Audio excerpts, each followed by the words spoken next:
Hey everybody, we are here and we are going to go over questions 1 to 10 in section 4.2, and that is going to cover pages 170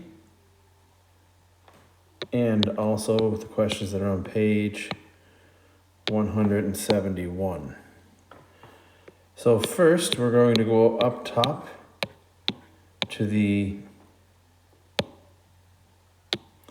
discuss the ideas questions. And first question that we have here in the discuss the ideas questions is number 1A. How do you know whether a graph represents a linear relationship? Well, I sent a handout to everybody in the Google Classroom, and it should be titled discuss the ideas. And we have the answer for 1A right here. A graph represents a linear relation if its points lie on a straight line. So that there is the answer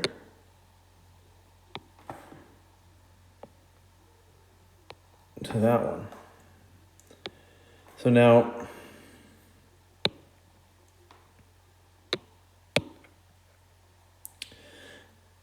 number 1B asks, how do you know whether a table of values represents a linear relationship? Well,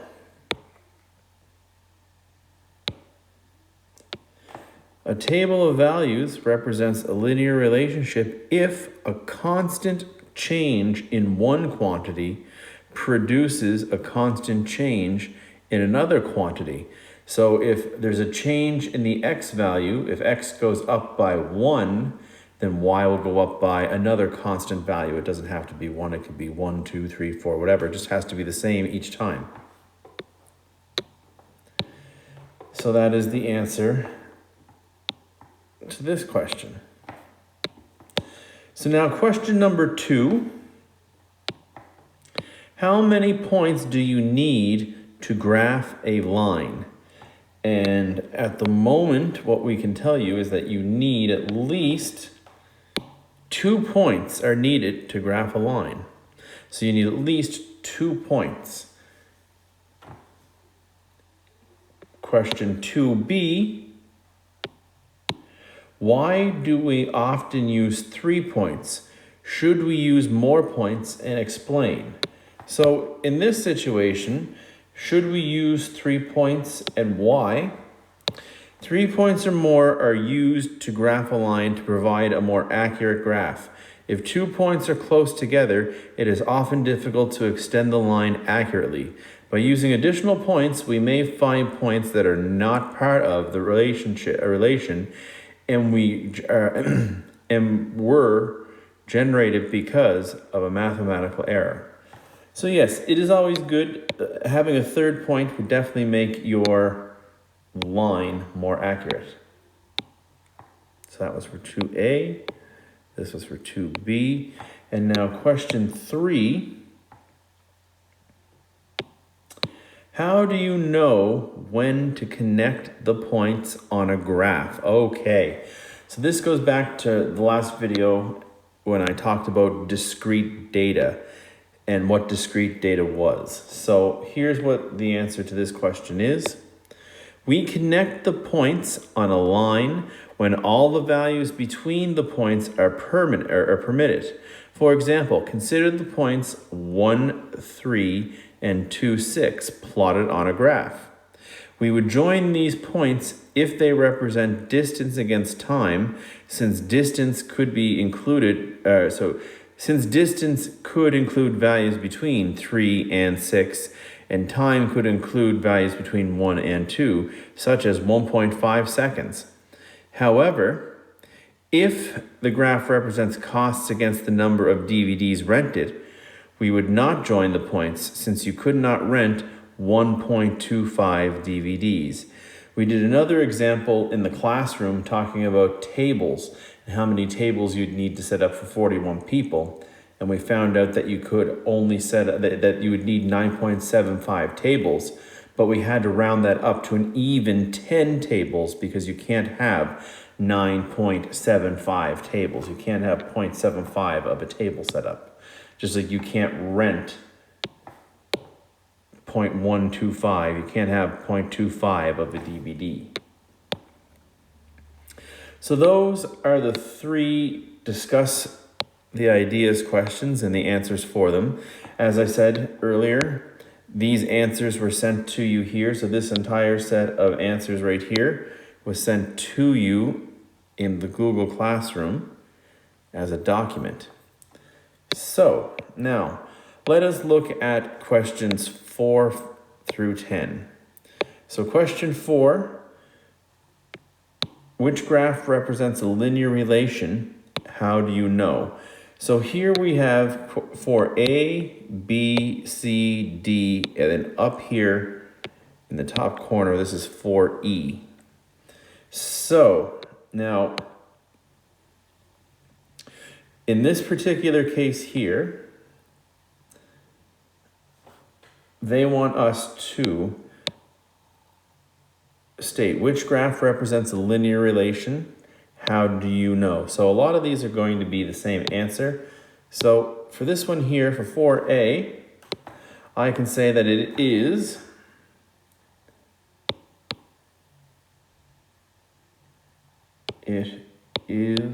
a linear relation because all points, maybe I should, all points are on a straight line.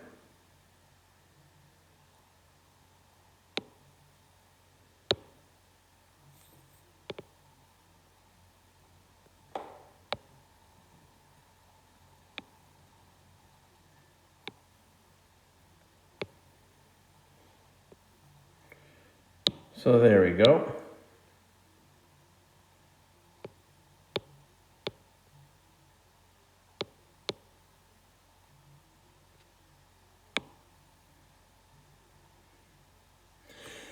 So there we have it. It is a linear relationship because all points lie on a straight line. Now the thing of it is that this answer here is actually the same answer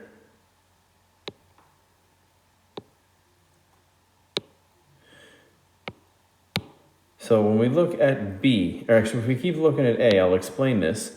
So it is a linear relation because all points are on a straight line. So here you can see we have 1, 2, 3, 4 points, and they're forming a straight line. And I know it's forming a straight line because if we look at this first point and we go over 1, 2, and then up 1.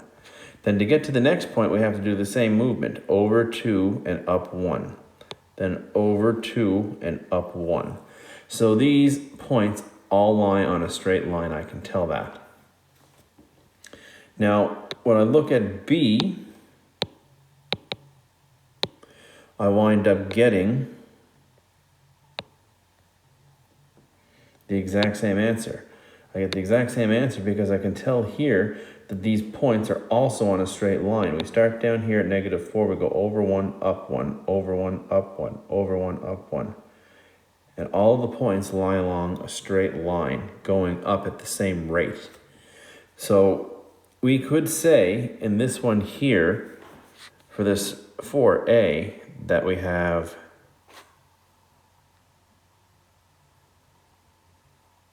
that we're going up 1 and we're going over 2. And this is what the rise over run is. Just like on this one here, we're going over 1 and we're going up 1. And that is our rise over our run. Rise obviously is how far up you go. Run is how far you move left or right. So rise is up or down, run is left or right. Now C might be a little bit more tricky because we don't actually have a line drawn, but we can clearly see when we look at it that the points do certainly look like they're on a straight line. And when I go and I look at my rise and my run, here I'm going down 1, over 1, down 1, over 1, down, over, down, over, down, over, down, over. So in this case here, I am going down 1, negative 1, and I'm going up, or sorry, I'm going over 1.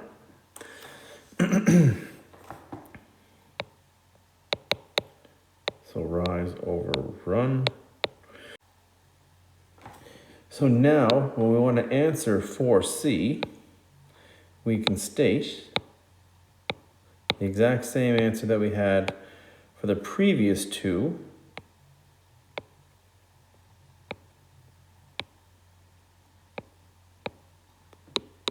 And what that was that it is linear because all points lie in a straight line. And now that brings us to 4D. And if you look at 4D, 4D quite clearly is moving on a curve. From here, we go to here, and then it continues to go on a bigger curve and a bigger curve and a bigger curve. And in fact, if we try to work out some form of rise over run, we're going on much bigger rises for every time we go up. So we know that this is not moving in a straight line. So we can say that this one here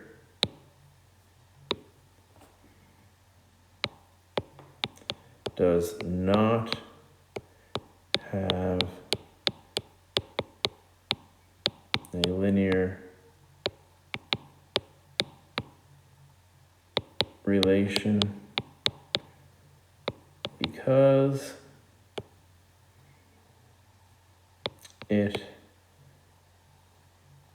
because the points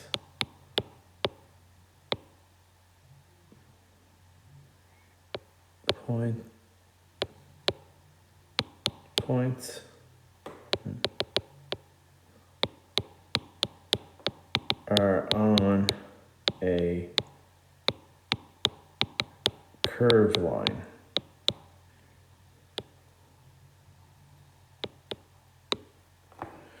And I'll make this all fit into here. There we go. So it does not have a linear relation because the points are on a curved line, not a straight line.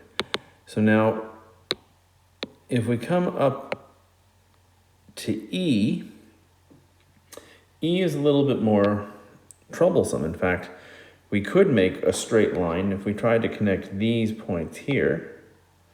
These ones appear to lie in a straight line. However, then they change and they start going up on another one that could be a straight line. And even from here to there could be considered a straight line. But they do not, when we connect all the dots in order, form a straight line. In fact, they form a very, very unstraight line. So, for this one here, unlike the other one, in this one, all the way down here in D, this here, these points still have a trend. It's an exponential growth. They're growing exponentially. That means that it has an exponent involved. However, when we look up here, we can clearly see that the points jump. They don't follow. This here is going up 2 and over 1, and this here is going down 1 and over 1 for a few in a row, then it's going up 1 and over 1. So it seems like it's starting to form a pattern, but not completely. So for this one here, we can say that there is no trend, so there is no linear relation. They do not lie in a straight line, essentially, so it is not a linear relation. So that is how we answer all of number 4. So we look at number 5. Now number 5 states, for each table of values, and we have A, B, C, and D. First off, 1, does it represent a linear relation?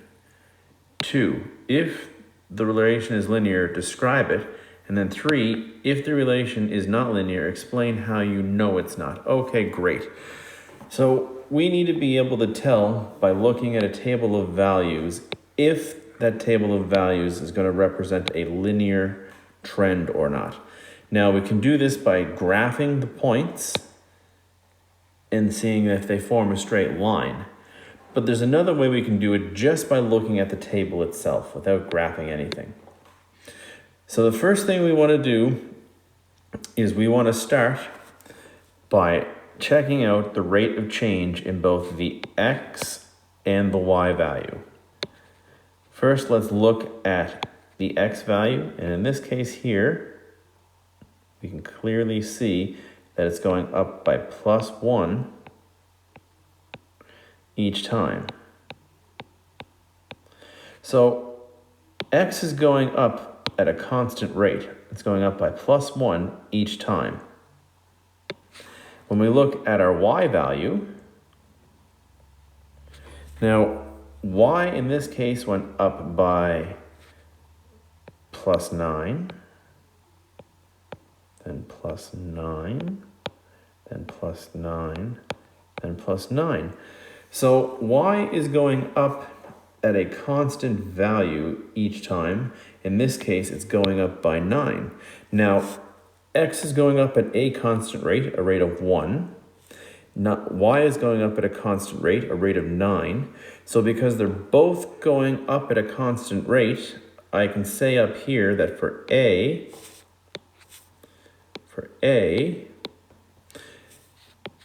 does it represent a linear relation? I can say yes.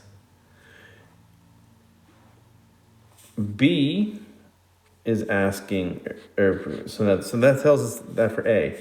So now let's look at what 5.2 is saying. If the relationship is linear, and it is, describe it. So for A, I'm going to put, well here, I'll differ. This here is A part I. And then for part I can describe this. So this here is going to be as x increases by 1, y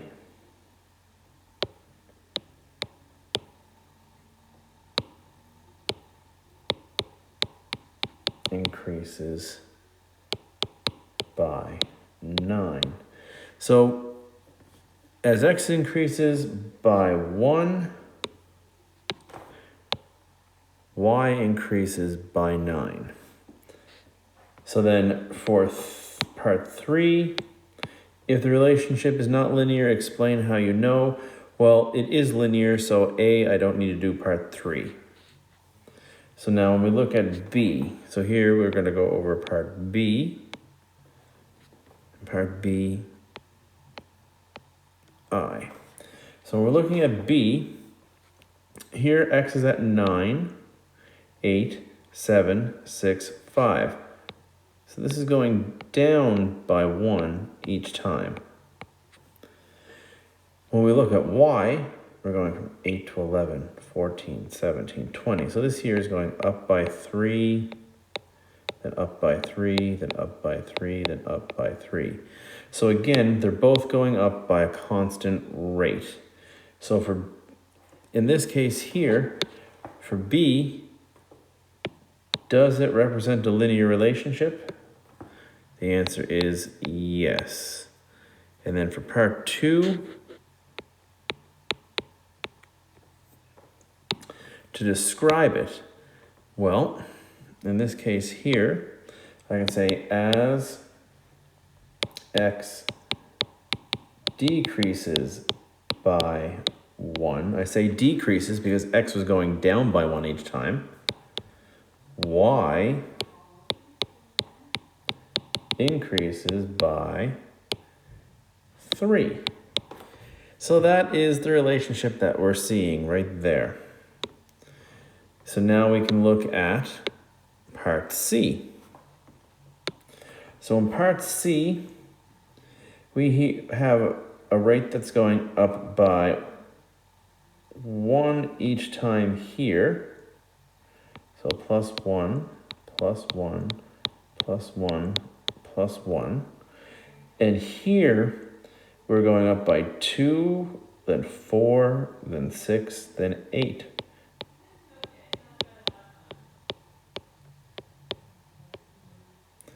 So in this case here, for C, part I, is the relationship linear? Well, x is going up by a constant rate. It's going up by plus 1 each time.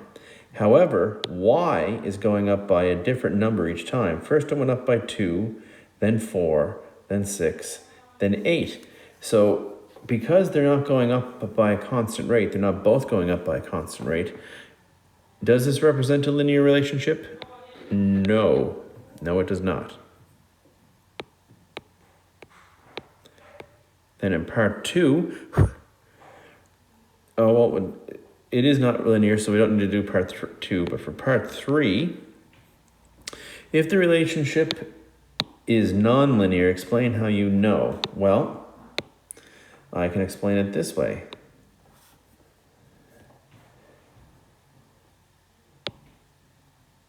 As x increases by 1,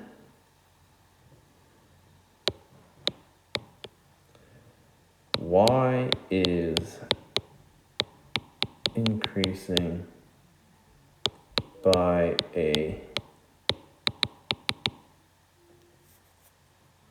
different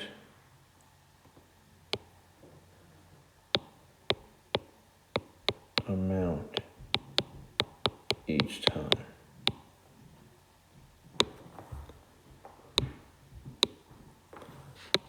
So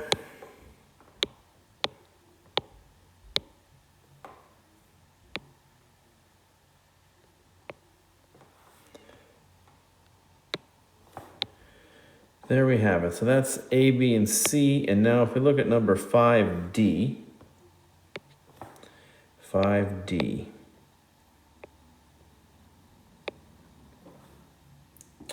Actually, we'll make that proper lowercase d. So for D, we can look at the same thing. Here, x goes up by 3, 3, 3, 3. So x is going up by 3. And in the case of y, it is going up by a constant rate of plus 2 each time.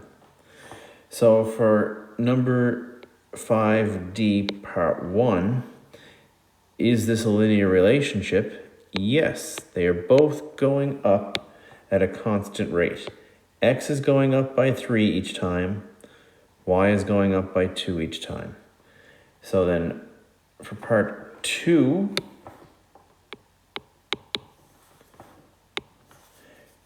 it asks to describe this relationship. So we can say as x increases by 3, y increases by 2.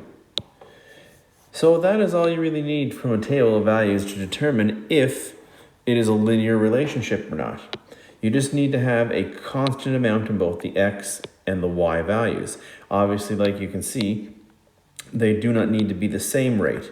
X can be 1 and y can be 9. X could be -1 and y could be 3. X could be 3 and y could be 2. So the change in y doesn't even need to be greater than the change of x in x.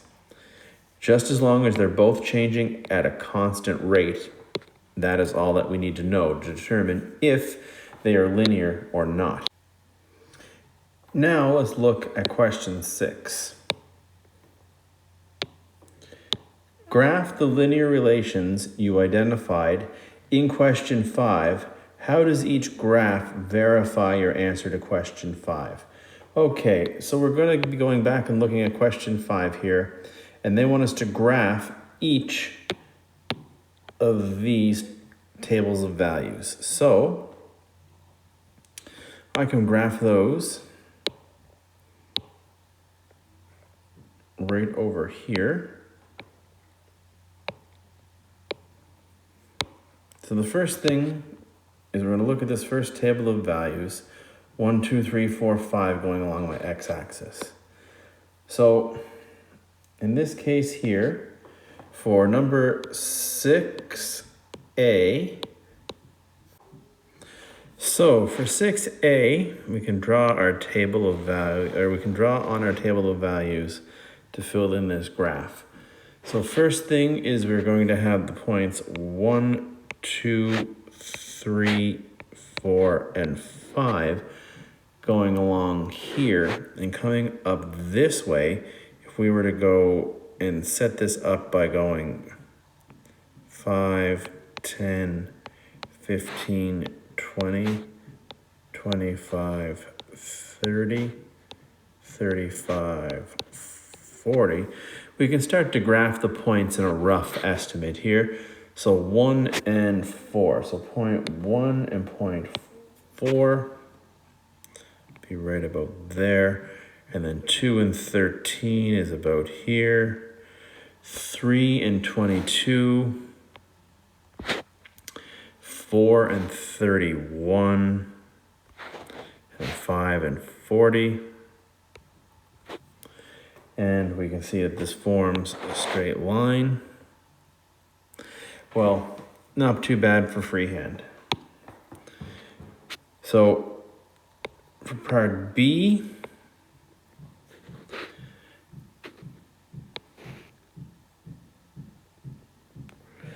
we now have our table of values right here, or we can look at our table of values to make our chart that we have right here.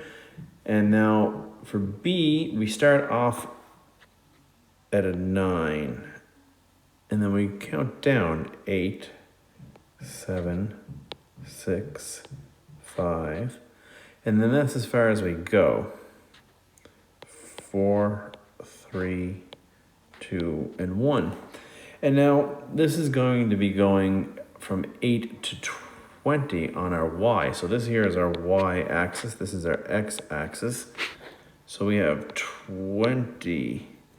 Then we're going to go 18, 16, 14, 12, 10, 8, 6, 4, 2, and we have 0 and 0. So now we can plot the points from the second table of values, the first one being 9 and 8. So there's 9 and 8 right there. Then we have 8 and 11 right here. Then 7 and 14, 6 and 17, and then 5 and 20. And again, it would form a straight line, just like that.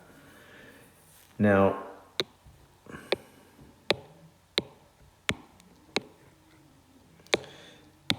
when we come down here a little bit further,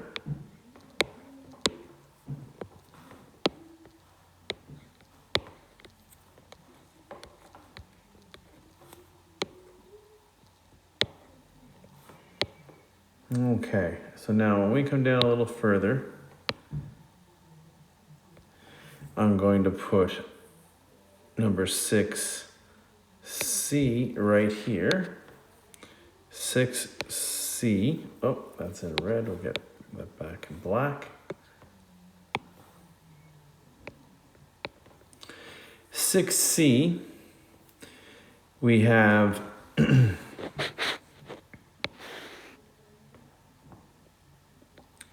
our table of values right here.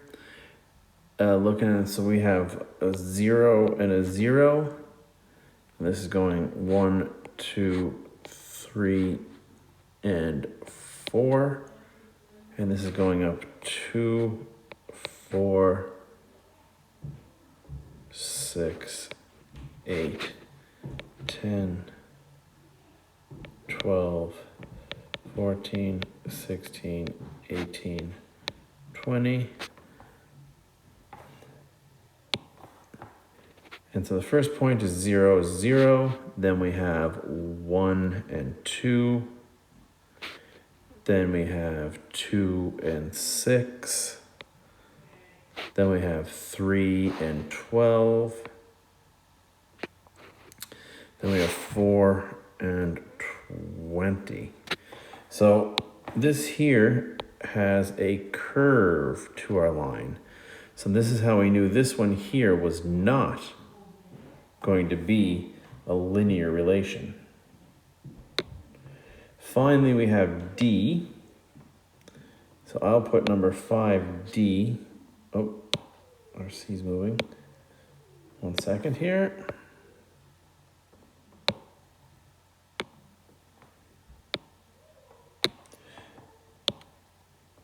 So number 5, or number 6D, oh, in red.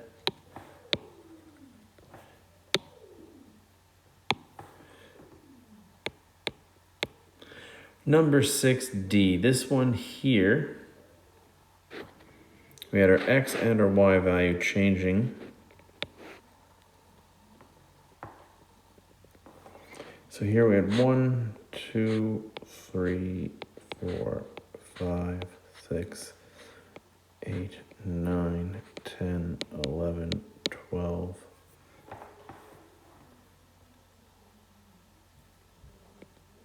13 to get that fit in there. And then here we are going to be going up, we'll just say 2, 4, 6, 8, 10, 12.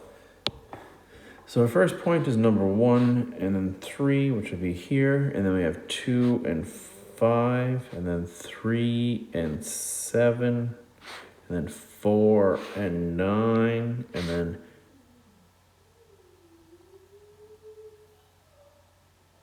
oh, wait a second. And then that jumps by. Oh, putting them in the wrong spot. 1 second here. So first we had 1 and 3. Then we had 4 and 5. Then we have 7 and 7. Then we have 10 and 9, and we have 13 and 11. And here we still get ourselves a straight line. So that showed that those graphs, the graphs all match the same conclusions we had over here. Oh, and D wants to follow us right back to there.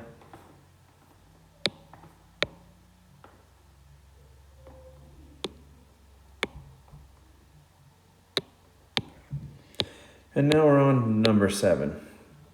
This says copy and complete each table of values. Okay, so what this wants us to do is it wants us to take the equation we have right here and use it to fill in the values here. So for 7a,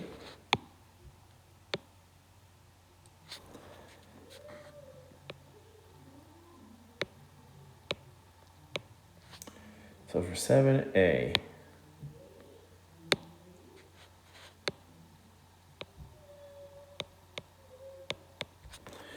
I have the equation y equals 2x, and in this case here, I'm going to use the value of 1, because that's the first value there, and I put 2 with the value of 1 in brackets is 2. So I know that this value is a 2. Now, if I go and I replace x with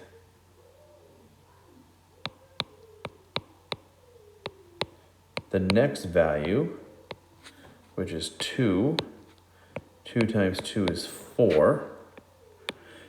And I can see that I'm going to have a pattern where this continues to increase. So I'm going to have y by 2. Y equals 2x. In this case, 2 times 3 is going to be 6. And then we have this one here, 2 times x. Oh.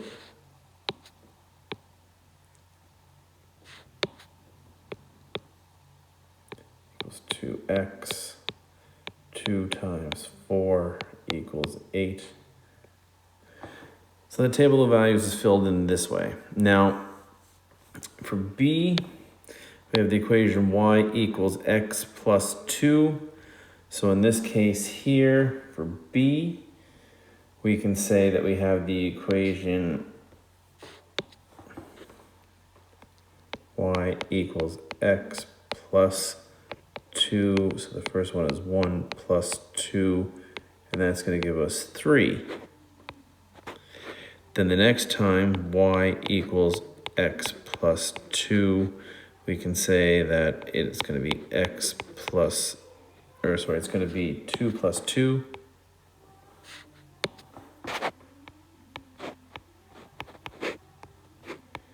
Which is going to be a 4. So the next time y equals x plus 2, if x is equal to 3, it's going to give us 5. And then here we have y equals x plus 2. In this case, 4 is what x is equal to, which gives us 6. Now for c, for 7c, we have y equals negative 2x. So now this should give us very similar values to the one we saw up here, with the exception of one difference, and you'll see in just a second here. Here it's going to be y equals 2, or negative 2 times 1, which equals negative 2. So in this case, actually the first value they give us is 2. So it's going to be times 2, which is a negative 4. So then the next time y equals negative 2x, that gives us negative 2 times 4, which is negative 8. Then we have y equals negative 2x, and this time x is going to be equal to 6, which is negative 12. And then finally, when we have x being equal to 8, we get negative 16. And last but not least, when we have number 7d, y equals x take away 2. In this case, we have 4 take away 2 equals 2. Then we have y equals x take away 2. In this case, x is going to be 5. 5 take away 2 is going to be 3. Then y equals x take away 2. 6 take away 2 is 4. And then we have y equals x take away 7. Y equals x take away 2. this time x is equal to 7, take away 2, which gives us 5. So our tables of values should look like this.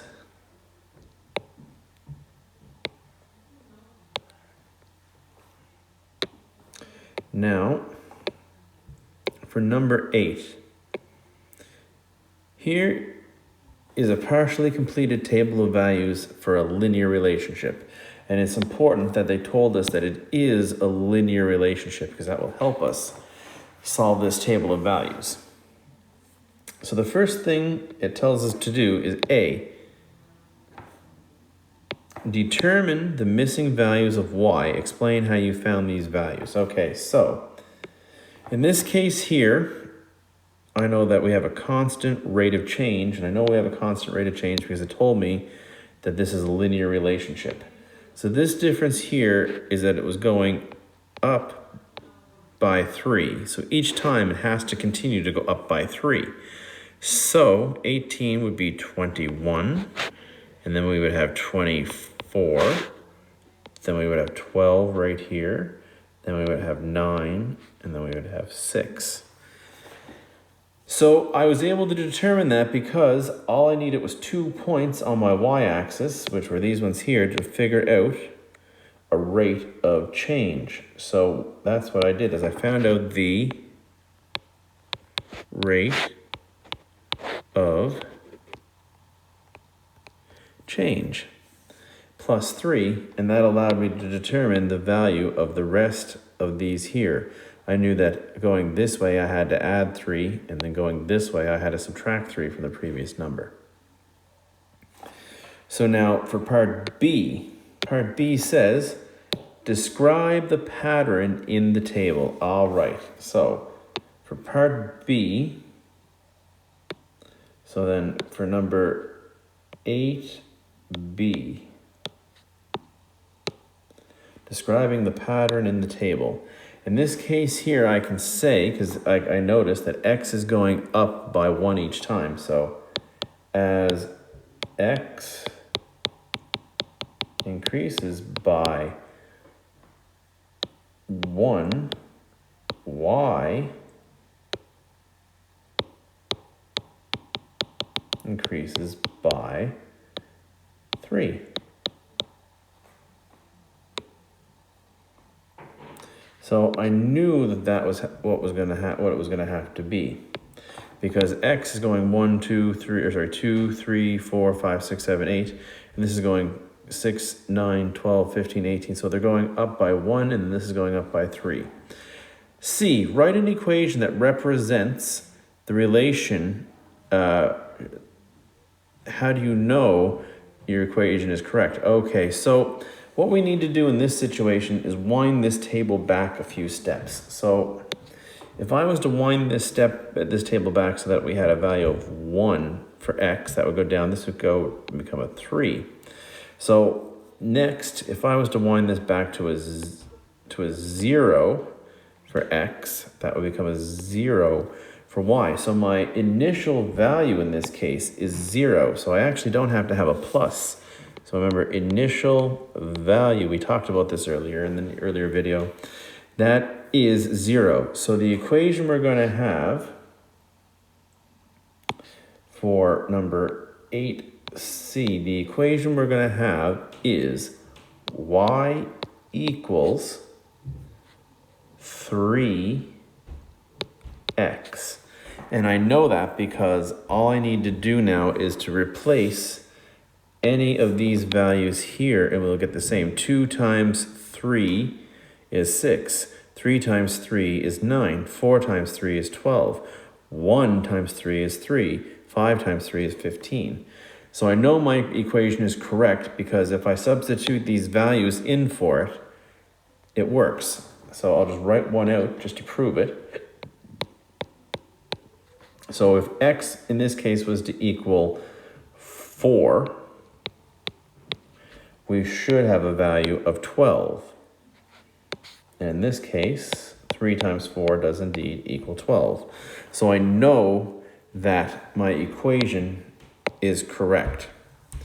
Now we're going to go to E, or D, and it wants us to graph this.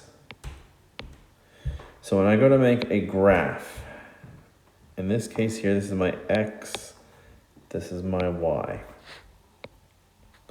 So my Y is going to go 1, 2, 3, 4, 5, 6, 7, 8, 9, 10. So we're just going to graph the first couple of points to prove that this is going to work, because I'm running out of space here. 1, 2, 3, 4, 5.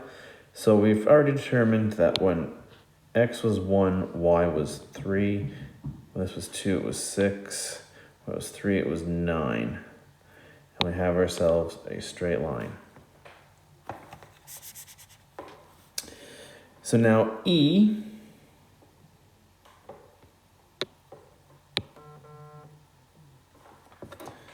suppose you wanted to graph, or suppose you wanted to determine the value of Y when X equals -1. How could you use the table and equation to do this? What is the value of X when Y, or of Y when X is -1? So with the table, what I could do is I've already shown you, I was working it backwards here. So if Y goes all the way back one more step to where it is -1, or if X goes back to -1, then this will go back to a -3. And to verify this, I can use the equation by coming down here and using my same equation. Y equals 3x. And now that X equals -1, so I have 3 times -1, which is a -3. So that proves that what I showed you up top there in the graph, or in the table of values, works with the equation. Now for question 9. Question number 9 says, each table of values represents a linear relation. Copy and complete each table of values. Explain your reasoning. Okay, so for number 9, each of these tables of values represents a linear relation, which means that the X values are going to go up at a constant rate, and the Y values are going to go up at a constant rate. And that's the same for each of these tables. So here we can see going from here to here, we're going up by +3, which means it's going to be +3 the whole way down. So 14 plus 3 is 17. 17 plus 3 is 20. 20 plus 3 is 23. So now over here in B, the same deal. The only difference is rather than starting with the first two, we have the second and the third. And right here, there is a difference of +1. So for all of the values that come after it, meaning these two here, we're going to have to add 1 to it. So this is going to be 10. This is going to be 11. But for this one up here, we need to subtract 1. So 8 take away 1 would be 7. Now, for number 9C, it's the same idea. We have to do these two here. This one here is missing as well. So we can see here that this went down. This went down by 4. So here we're going to take away 4 again. So 3 take away 4 gives us -1. And -1 take away 4 will give us a -5. And now to get this top one up here, it's going to be 7 plus 4 to get to the next one. So 7 plus 4 is 11. Now in D, here we're going from -7 to a -4, so that's actually a value of plus 3. We went up by 3. So if we go up by 3 again, that's going to be a negative 1 and then a positive 2. And then if we were to take 3 away from negative 7, we'd have negative 10. So that is number 9 completed. Now number 10. It says create a table of values for each linear relation, then graph the relation. Use negative 2 to positive 2. Okay, so this one here, we're going to start off with, well, first off, what we'll do for number 10 is I'm going to create a new page and I'm going to fill that out there. So number 10a gives us the equation y equals 3x. So,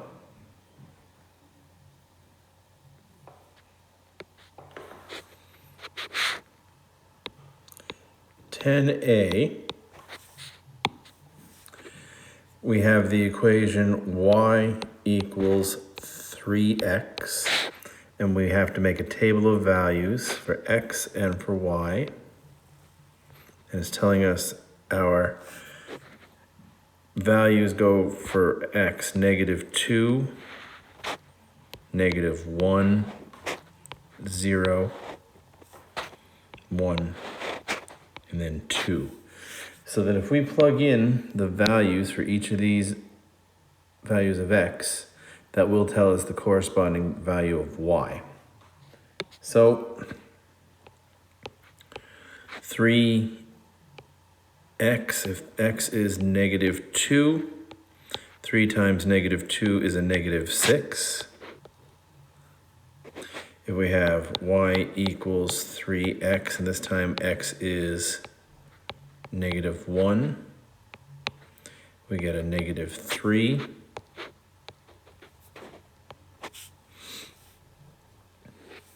If we do x being 0, 3 times 0 is 0. And since we can follow the same pattern, here we're going up by 3 each time. The next two numbers we know are going to be a positive 3 and a positive 6. So now they want us to graph this. So if we come over here a little bit, we should be able to graph this now. So for 10a, we have a graph.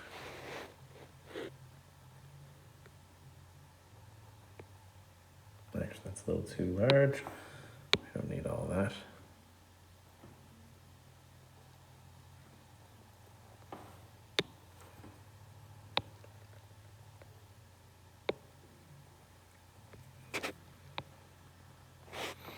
So this here is going to be negative 6, negative 5, negative 4, negative 3, negative 2, negative 1, 0, 0. This is going to be negative 1, negative 2, negative 3, negative 4, negative 5, negative 6, 1, 2, 3, 4, 5, 6, 1, 2, 3, 4, 5, 6. So the first point is negative 2 on the x, negative 6 on the y. Then we have negative 1 and negative 3, 0 and 0, 1 and positive 3, 2 and positive 6. And we can see that this forms a straight line. So there's 10a done. Now 10b. 10b, we have this one here, y equals x plus 3. So for 10b,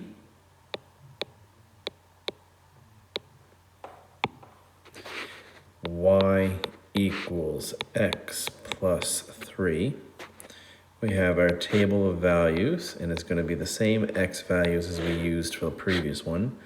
-2, -1, 0, 1, 2.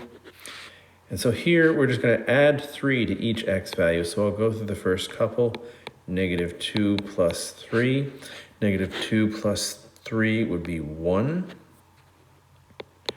Y equals, so this time if we have x equaling -1 plus 3, that's going to equal a +2. 0 plus 3, so we have y equals x plus 3. This time it's going to be 0 plus 3, which is just 3. And we can see the pattern going. We're going up by 1 in each case. So the next numbers are going to be 4 and 5. So now to graph this, we can come over here. This time, because just to make it simpler, I'm going to see if I can fit these same points here onto this graph. I'll graph these ones in blue. So the first one is -2 and then a +1. So we're right here.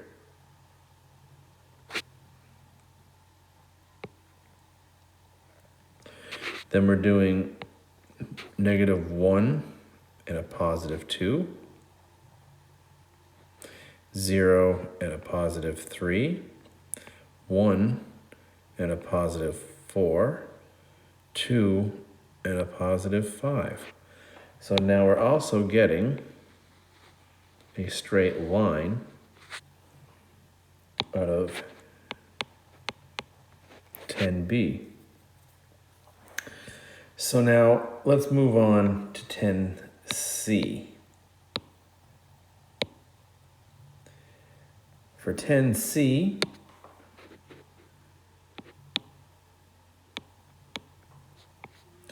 we have y equals x take away 3. So we have our x and y table or table of values right here at -2, -1, 0, 1, 2.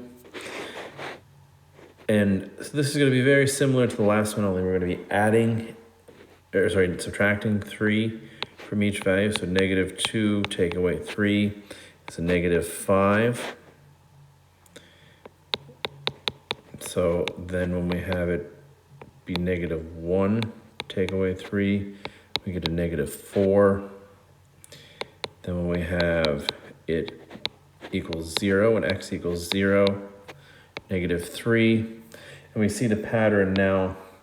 It's going down by 1 each time. It's going up by 1 each time.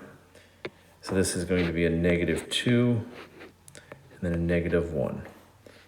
So now when we go to graph this, redraw a new graph right here. -6, -5, -4, -3, -2, -1, 1, 2, 3, 4, 6. That's a 0, 0 here. And this is going to be -1, -2, -3, -4, -5, -6. And 1, 2, 3, 4, 5, 6. So now we're going to graph these points. -2, -5. -1, -4. 0, -3. 1, -2. 2, -1. So we have a straight line. And if you notice, if we were to compare the line that we created with this one and the line that we created up here for 10b, those two lines are almost identical. But one is just that the line in 10b is coming up this way, further up on the graph, but it's at the same slope, as we say. The same slope. So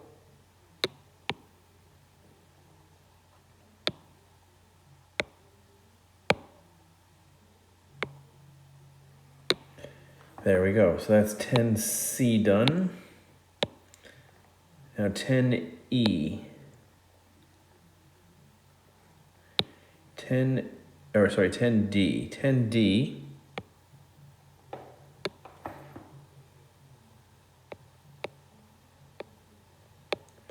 10D. We have the equation y equals 5 take away x.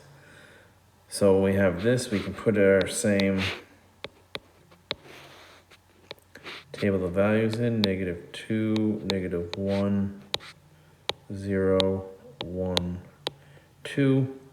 And in this case, 5 take away -2. Remember, when you subtract a negative, it's the same as adding, so it becomes a +7. And then we have y equals 5 take away x. 5 take away a -1 becomes a 6. And then y equals 5 take away x. In this case, 5 take away 0 is just equal to 5. And we can see the pattern again. The pattern's it's just going down by 1 each time. So this is going to be a 4, and this is going to be a 3. So now when I go to graph this,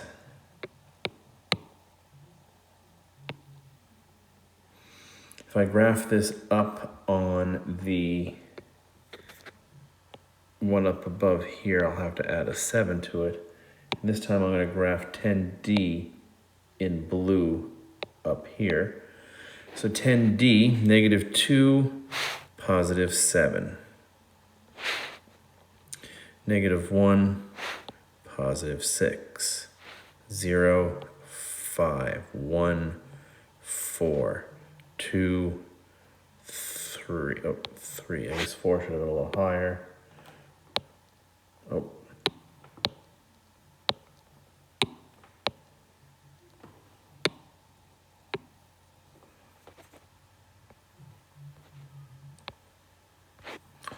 And we have our straight line right there. Okay, so now we got 10E and F to do. So 10E, y equals 1 take away 4x. Okay, so y equals 1 take away 4x. In this case here, for 10E,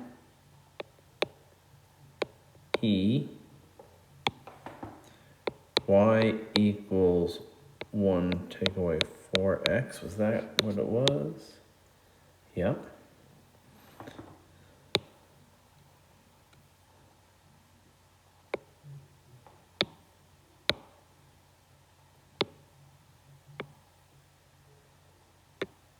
So we have our table of values that we're going to create for this one, which is going to be x, y, -2, -1, 0, 1, 2. This time we have a -2 here. We have -8, 1 take away -8, and when we are taking away a negative number, it's the same as adding, so that is going to become a 9. Now, when we go to do the same thing, y equals 1 take away 4x. This time we're going to make x equal to -1.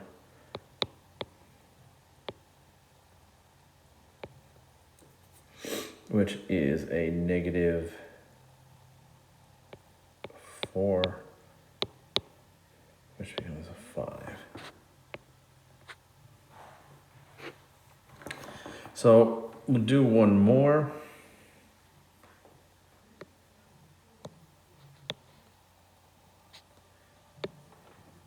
Y equals 1 take away 4x. 1 take away 4, 0. 1 take away 0 is just 1. So we have 1. And now we should be able to see the pattern here. We went down by 4 each time. So now we're going to be at a -3 and then a -7. So when we go to graph this, we're going to have to make our graph a little bigger on our y-axis. It's going to have to go far. We're going to start at -7, -6, -5, -4, -3, -2, -1, 0, 1, 2, 3, 4, 6, 7, 8, and 9. Then we have 1, 2, 3, 4, 5, 6. 1, 2, 3, 4, 5, 6. These are all negatives. So now we graph this. -2, +9. -1, +5. 0 and 1. Then we have 1 and -3. 2 and -7. So we do have a line formed. Now I know this is freehand, so it is a straight line. So finally, the last one we need to do, we'll get this put in place here.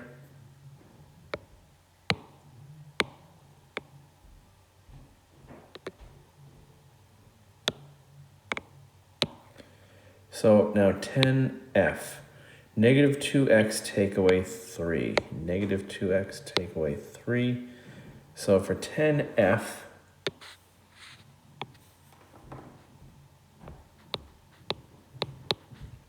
y equals -2x take away 3.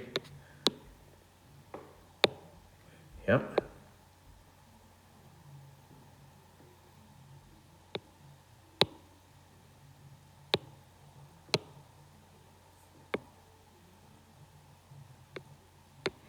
So now our table of values, x, y, -2, -1, 0, 1, 2. This time we're going to replace them with -2. So -2 times -2 take away 3. That's going to be a +4 take away 3, which is going to give me 1. So the next time I do that, we're going to use -1 in its place. -2x take away 3. -2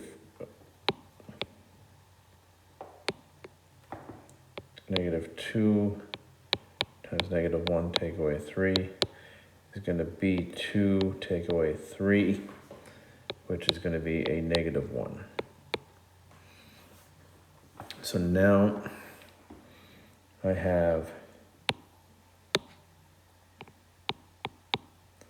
-2x take away 3, -2 times 0 take away 3, gives me 0 take away 3, which is a -3. So I can see here that I'm going down by 2 each time. So then I have a -5 and then a -7. So now that I have those coordinates,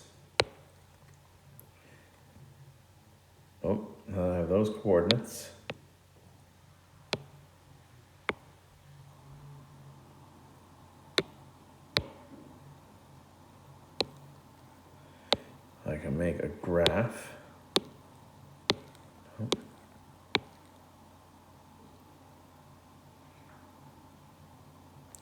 So that graph that I can make right here,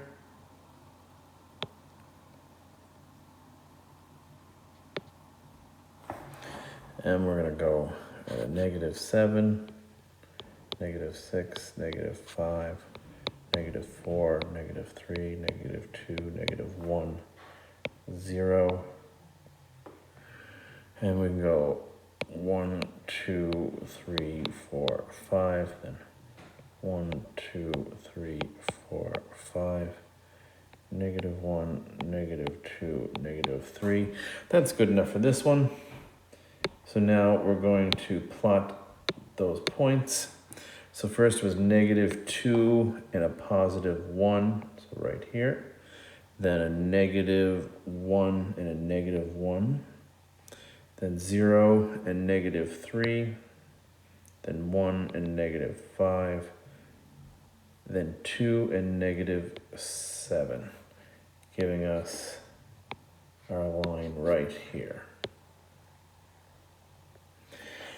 So there we go. That is all the questions for section 4.2. I hope that this has been helpful. Now we're on to 10B. We have our blank page. So for 10A,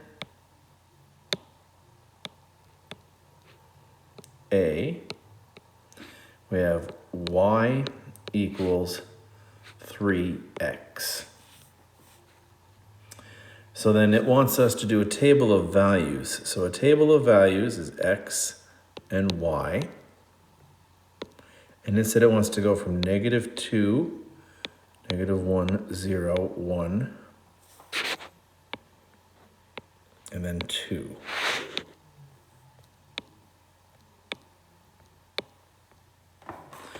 So now when we plug these values here into x, that'll tell us what the value of y should be. So 3, in this case when it equals -2, we get 3 times -2, which is a -6. So then if we have y equals 3x, 3 times -1 is a -3. Now, since we're not adding anything to it, I know that 3 times 0 is just going to be 0, so I'm just going to write that in there. And I know that when I have 3, and if x is going to be 1, it'd be 3 times 1, which would just give me a +3. And then 3 times 2 gives me a +6. So now I have a table of values for 10A, and it wants me to also make a graph. So the graph, actually, one moment, I'll put the graph a little bit further over this way.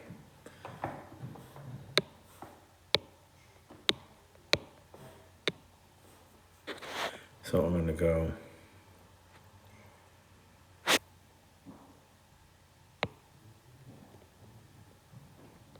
so this is x, this is y.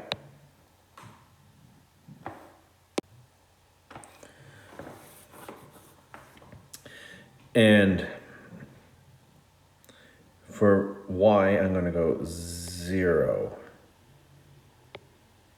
Actually, that's right. That's got to, since we're going into negative territory on y,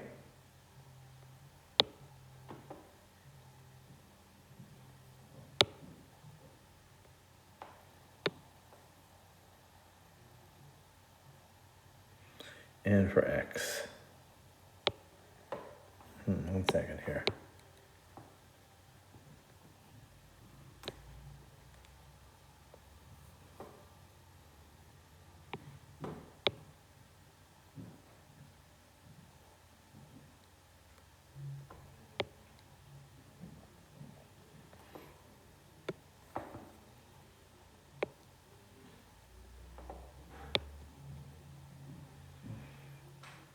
So here we are going to go with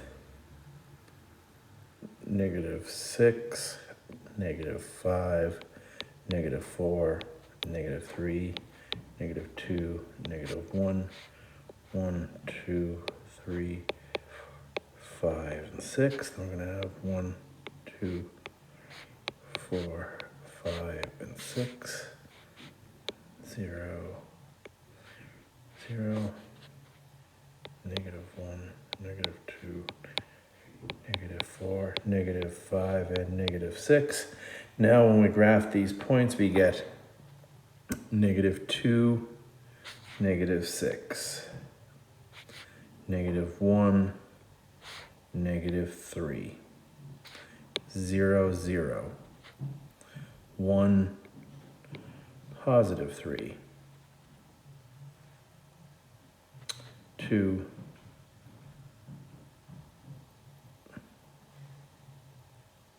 +6.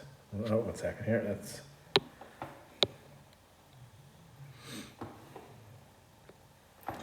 so -2, -6, -1, -3. Now we have a straight line there. So there's 10A done for us.